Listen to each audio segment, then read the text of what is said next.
Okay, so you sent over this news item earlier. Yeah, And it's short, but it definitely, well, it sticks with you. it does. It's about Karen Silva. Karen Silva, right. The news itself is very direct, isn't it? Extremely. It states that Karen Silva, who many might remember from The Voice Kids Brazil. Yeah, the talent show. Exactly. That she's tragically passed away, only 17. 17, wow. And the cause given is a hemorrhagic stroke. Yes, a hemorrhagic stroke. It's just 17 years old.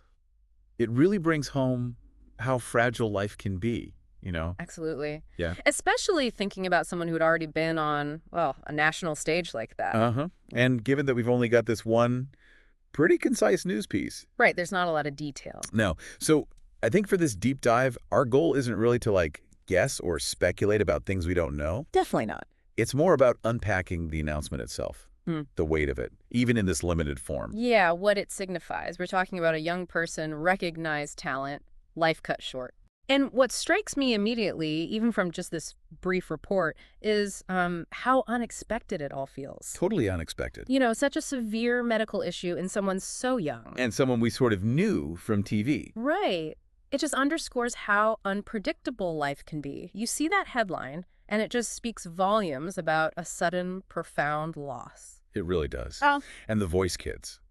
I mean, that whole show's about youthful potential, dreams starting out. Hope, aspiration. Yeah. So seeing a name connected with that show in this kind of headline is particularly jarring. Very jarring. And as you said, we don't have info on the timing, the specific circumstances. Nothing beyond the cause of death. And maybe that lack of specifics, in a way, makes it even more important to just acknowledge the human side of it all. How do you mean?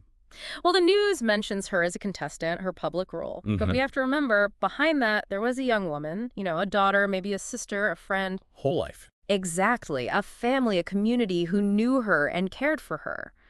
The lack of public detail doesn't make the loss any less real or profound for them.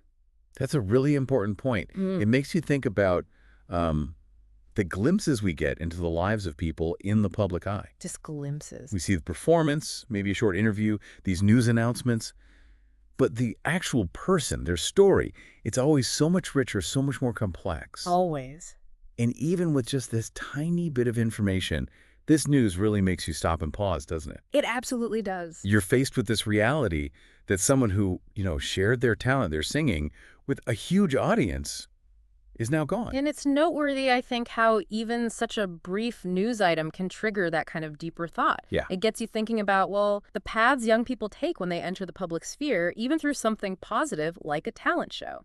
And maybe also just the blunt reality that serious health problems can happen to anyone at any age. It's not something you expect at 17. Not at all. So pulling back a bit, what's the main takeaway here, working with just this limited info? For me, it's a powerful, almost visceral reminder of how precious life is and how fleeting it can sometimes be. Yeah, a young talent, someone who clearly brought joy through her music, gone too soon. And if you think broader, it also kind of shows how news, even when it's delivering difficult information very succinctly, it can still create these ripples. It can lead to, shared moments of reflection, a collective kind of sadness, even for people who never met Karen Silva personally. Absolutely. It becomes a moment to just recognize a life lived, a talent shared, no matter how brief that time in the public eye might have been. So just to really crystallize it for everyone listening. Okay. The core information we have is the tragic passing of Karen Silva. At just 17 years old. Known for her time on The Voice Kids Brazil. And the cause reported is a hemorrhagic stroke. And despite, the lack of further details, the impact is still significant. Yeah. It really highlights the human stories that are always there, behind the headlines, and the potential that can be, extinguished so suddenly. It really does. And perhaps this invites you, the listener, to just reflect for a moment. Reflect on what specifically? On how even these short news updates can touch us. And maybe how they can lead to perhaps a deeper appreciation for the unpredictable turns life can take. And the value of the time we actually have. Exactly, the value of time.